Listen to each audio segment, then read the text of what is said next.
History often lies to us. We are taught to look back at the grand tapestry of human civilization and see a world shaped entirely by monarchs, popes, and generals.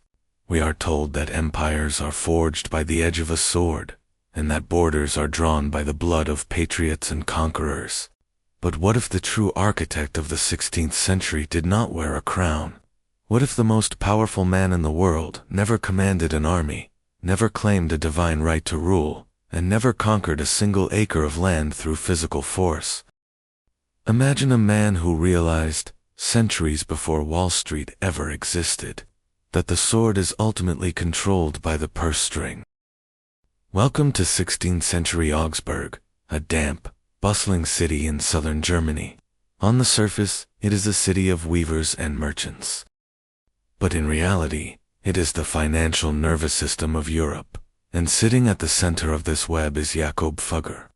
They called him Fugger the Rich, a moniker that severely undersells his unprecedented, almost incomprehensible accumulation of wealth. To understand Jakob Fugger, you have to throw out your modern benchmarks for financial supremacy.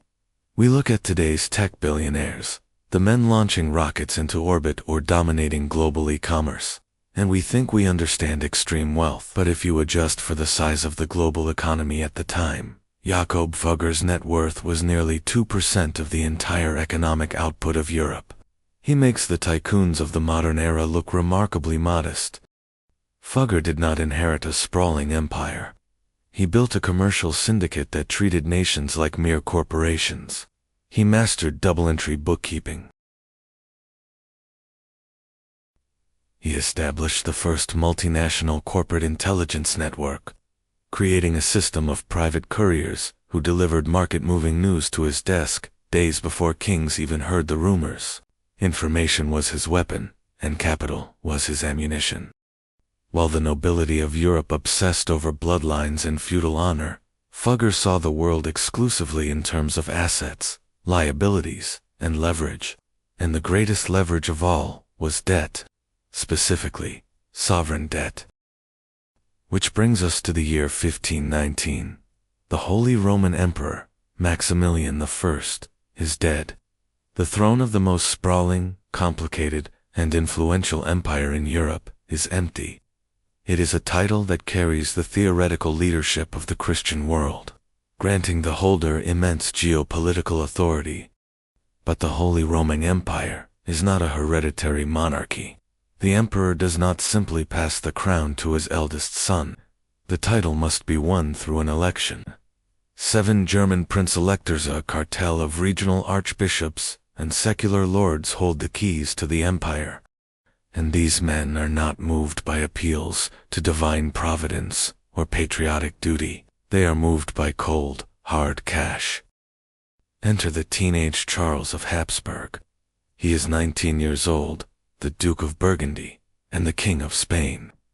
Through a dizzying series of strategic royal marriages, he has inherited a terrifying amount of territory. But the title he desperately needs to secure his family's absolute dominance is Holy Roman Emperor. There is just one massive problem. The King of France, Francis I, also wants the imperial throne, and the Pope is backing the French king. Suddenly, the imperial election of 1519 devolves into the most expensive, corrupt, and brazen bidding war in human history. The 7 electors put their votes up for auction to the highest bidder. Charles is royalty, yes, but royalty in the 16th century is inherently cash-poor. Kings own land, castles, and titles, but they possess frighteningly little liquid capital. Charles needs millions of florins to bribe the electors. Without the bribes, he loses the election. If he loses the election, his mortal enemy surrounds his territories, and the Habsburg dynasty faces existential ruin. Charles is staring into the abyss of historical irrelevance. Where does a desperate teenage king go when he needs an astronomical sum of money to buy the world? He goes to Augsburg. He goes to Jakob Fugger. Imagine the tension in that meeting. On one side of the table sits Charles, a young man who genuinely believes he has been chosen by God to rule the earth. On the other side sits Fugger, a commoner, a merchant, a man who knows that God's chosen ruler is currently begging him for a bailout. Fugger agrees to finance Charles. He underwrites a staggering loan of over 540,000 florins, the equivalent of hundreds of millions of dollars today. It is a sum so massive that it literally shifts the economic center of gravity in Europe. With Fugger's money transferred directly to the greedy hands of the prince-electors, Charles secures the votes. In June of 1519, Charles V is crowned Holy Roman Emperor. He is now the most powerful monarch on the planet, ruling over a territory that stretches from the borders of the Ottoman Empire all the way to the newly discovered shores of the Americas. But let us pause and ask a deeply uncomfortable question. Who is really in charge here? Because Jakob Fugger did not hand over that money out of the goodness of his heart. He did not care about the divine right of kings. Fugger was a ruthless capitalist, and he demanded collateral. What can a king offer a man who already has everything? Charles could not offer standard real estate. The debt was too large. So, Fugger demanded the very earth beneath the empire. He took control of the copper and silver mines of Tyrol. He took over the mercury mines of Almadén in Spain. But even that was not enough. The true prize, the ultimate collateral, that Fugger envisioned, was something far more globally consequential. Charles V was not just the Holy Roman Emperor. He was the King of Spain, and Spain had just laid claim to the New World. Deep beneath the mountains of the Americas, vast, untapped veins of silver lay waiting in the dark. The Spanish Empire's global silver supply, the lifeblood of the next century of global trade, was effectively being mortgaged to a German banker before it was even fully pulled from the ground. Charles V walked out of Augsburg wearing the heaviest crown in the world, believing he was the master of his domain. But in reality, he had just signed away the economic sovereignty of his empire. The transaction is complete, the crown is bought, but the ink on the ledger is barely dry. What happens when the most powerful ruler in history realizes he is completely, hopelessly, and irreparably trapped by the financial grip of a single commoner? How does a king govern when his empire is effectively owned by his banker? Winning a crown is one thing. Wearing it is an entirely different curse. When Charles V ascended to the throne of the Holy Roman Empire, he inherited the most formidable geographic dominion since the fall of Rome. His maps stretched across modern-day Germany, Austria, Spain, parts of Italy, the Netherlands, and outward across the dark, violent ocean to the newly conquered Americas. To the untrained eye, he was the undisputed master of the universe.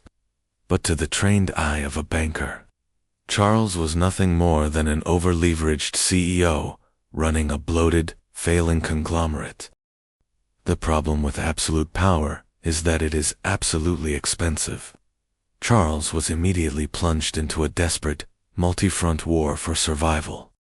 To the west, his bitter rival, King Francis I of France, was perpetually trying to tear his empire apart.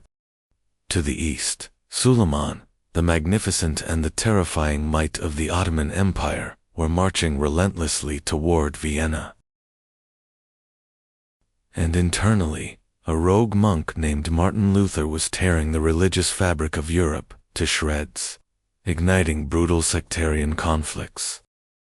How do you fight a war on 3 fronts in the 16th century? You hire mercenaries, Landsknecht pikemen, Spanish tercios, Swiss guards. These men did not fight for the glory of the Habsburg dynasty. They did not fight for the Pope. They fought for silver coin, paid on time, every single month. If the coin stopped flowing, the armies stopped fighting. Worse, unpaid mercenaries had a nasty habit of turning around and sacking the very cities they were hired to protect. Charles was bleeding cash. His royal treasuries were empty before the tax collectors even finished their routes. And so, the emperor of the world found himself repeatedly, humiliatingly, coming back to the well. He kept returning to Augsburg. He kept asking Jakob Fugger for more. But Fugger was not a charity. He was a capitalist architect constructing a financial empire that would outlast kings. With every new loan, the terms became more draconian. Think about how sovereign debt works today. When a developing nation defaults on its loans, the International Monetary Fund steps in. They offer a bailout, but it comes with brutal austerity measures. They demand control over the nation's infrastructure, its public utilities, its oil reserves. Jakob Fugger was the 16th century equivalent of the IMF, but he was just one man sitting behind a wooden desk in Germany. To secure the new, massive lines of credit required to fight his wars, Charles V had to surrender the crown jewels of the Spanish economy. Fugger demanded the revenues of the mighty Spanish military orders. He demanded exclusive leases on the royal estates. But above all, he tightened his grip on the ultimate prize, the literal ownership of the Spanish Empire's global silver supply. Across the Atlantic, deep in the mountains of Mexico, and eventually the massive strikes at Potosi, indigenous laborers and slaves were being worked to death in darkness to extract tons of raw silver. This precious metal was meant to be the lifeblood of the Spanish Golden Age. Galleons laden with treasure were making the treacherous voyage across the Atlantic, docking in Seville to fill the royal coffers and fund the empire's glory. But the silver no longer belonged to Spain. Before the ships even crested the horizon, before the heavy wooden chests were unloaded onto the docks of Seville, the wealth inside them had already been legally signed away. Fugger's agents stood at the ports, armed with imperial contracts, legally intercepting the king's quinto real, the royal fifth of all American treasure. The wealth of the New World was bypassing the Spanish throne and flowing directly into the ledgers of a German merchant syndicate. This is the moment the tectonic plates of history collide. The stakes escalate from a mere financial transaction to a battle for the soul of global supremacy. At what point does a sovereign monarch snap? Imagine the psychological torment of Charles V. He is God's anointed ruler, commanding vast armies, possessing the power of life and death over millions of subjects. Yet, he cannot afford to buy a loaf of bread for his troops without the permission of a commoner in Augsburg. The humiliation was intoxicating, breeding a deep, dangerous resentment within the imperial court. Why not simply erase the debt? Why not do what absolute monarchs have done for centuries? 200 years earlier, when King Philip IV of France owed too much money to the Knights Templar, he didn't restructure the loan. He had the Templars arrested, tortured, and burned at the stake, conveniently erasing his debt overnight. Charles V had the authority, the armies, and the executioners to do the exact same thing to Jakob Fugger. He could seize Fugger's assets, declare the contracts void by divine decree, and take back the silver of the Americas by violent force. So why didn't he? Because Jakob Fugger had achieved something entirely unprecedented in human history. He had made himself too big to fail. Fugger had woven his financial syndicate so deeply into the fabric of the European economy that his ruin would mean the ruin of the continent. If Charles repudiated his debt and destroyed the Fugger Bank, every other financial institution in Europe would panic. Credit would freeze. No merchant would ever lend to the crown again. Charles would never be able to hire another mercenary. His armies would mutiny, and his empire would be devoured by France and the Ottomans within a year. Fugger knew this. He knew that the sword of the emperor was completely useless if the emperor couldn't afford to lift it. And so, In 1523, the tension finally boiled over into one of the most audacious documents ever recorded in the history of power. The emperor was dragging his feet on repayment, trying to avoid handing over more of his sovereign revenues to the syndicate. Jakob Fugger, tired of the delays, picked up his quill and wrote a letter directly to the most powerful monarch on earth. It was not a letter of supplication. It was a letter of collection. In cold, calculated prose, Fugger reminded Charles of exactly how he had acquired his throne. He wrote, plainly and without diplomatic fluff, "It is well known that without me your majesty might not have acquired the imperial crown." He demanded his money, and he demanded it immediately. Can you imagine the sheer, unadulterated nerve? A private citizen, a man with no army and no royal blood, openly threatening the ruler of the global empire. He was looking the emperor in the eye and saying, "I bought you. You belong to me. Pay your bills." The collision is no longer theoretical. It is here. On one side, the absolute political and military power of the Habsburg Empire. On the other, the absolute financial stranglehold of the Fugger Syndicate. The literal ownership of the global silver supply and, by extension, the future of the world economy hangs entirely in the balance. The king has the armies. The merchant has the ledgers. When an unstoppable force meets an immovable object, something has to break. And as the European continent descends deeper into bankruptcy and war, the true cost of this toxic relationship is about to be violently realized. Who will crack first? The emperor who rules the world, or the banker who actually owns it? How does an emperor respond to a threat from his banker? When Charles V received Jakob Fugger's brazen letter of collection in 1523, the imperial court held its breath.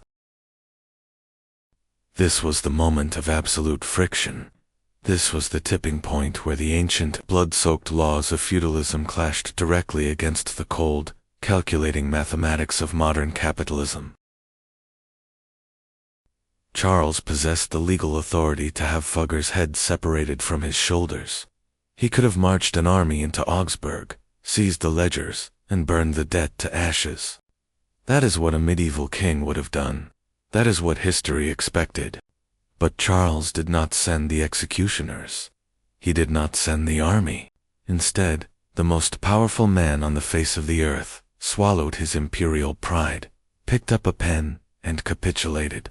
He paid the debt. He handed over even more concessions, extending Fugger's leases on the sovereign mines and cementing the syndicate's absolute control over the financial arteries of the empire. Why? Because Charles V finally understood the terrifying new reality of the 16th century world. He realized that power had fundamentally shifted. The man who holds the sword is merely an employee of the man who holds the purse. This capitulation was the decisive turning point in global history. It was the exact moment when the divine right of kings quietly surrendered to the sovereign power of capital. Jakob Fugger had successfully proved that a transnational corporation could hold a superpower hostage and win. Fugger did not live long enough to see the final, tragic consequences of the trap he had sprung. He died in 1525, sitting atop a mountain of wealth that defies modern comprehension. He left behind no great military conquests, no conquered territories. His epitaph simply boasted that he was second to none in the acquisition of extraordinary wealth. But what he left behind, for Spain, was an economic time bomb. With Fugger gone, his nephews took over the syndicate, and other massive banking families from Genoa and Antwerp rushed in to emulate his model. Charles V, and later his son Philip II, continued to fight endless, devastating wars. And to fund them, they continued to mortgage the future of the New World. Picture the docks of Seville in the mid to late 16th century. Massive Spanish galleons arrive, their hulls practically groaning under the sheer weight of millions of silver pesos mined from Potosi and Mexico. It is a spectacle of unimaginable wealth. Crowds gather to watch the literal treasure of a conquered continent being unloaded. But the silver never stays in Spain. Before the chests are even carried to the royal treasury, they are cracked open, and their contents are handed directly over to the waiting agents of German and Italian banks. The Spanish crown is simply operating as a heavily armed courier service for European financiers. The empire is bleeding out, transferring the wealth of the Americas directly into the vaults of private creditors. And the tragic irony, the silver that did manage to enter the Spanish domestic economy destroyed it from the inside out. Because the Spanish crown injected massive amounts of new money into an economy that wasn't actually producing any new goods, they triggered something the world had never seen before: catastrophic hyperinflation. It is known today as the price revolution. The cost of food, rent, and basic survival skyrocketed. The ordinary Spanish citizen was impoverished by the very wealth their empire was violently extracting from the earth. What good is a mountain of silver if a loaf of bread suddenly costs a mountain of silver? Spain became the poorest rich country in history. They possessed the greatest monopoly on precious metals ever recorded, yet the crown went bankrupt. Not just once, but repeatedly. Philip II would default on his sovereign debts in 1557, 1560, 1575, and 1596. The mighty Spanish Empire, the superpower upon which the sun never set, spent its golden age trapped in a perpetual cycle of predatory lending and sovereign default. They had conquered a hemisphere, only to be conquered by compound interest. Are we really so far removed from this reality today? Look at the modern world. When a modern nation faces an economic crisis, who truly dictates the terms of survival? Is it the elected politicians? Or is it the faceless bond markets, the sovereign wealth funds, and the massive asset management firms?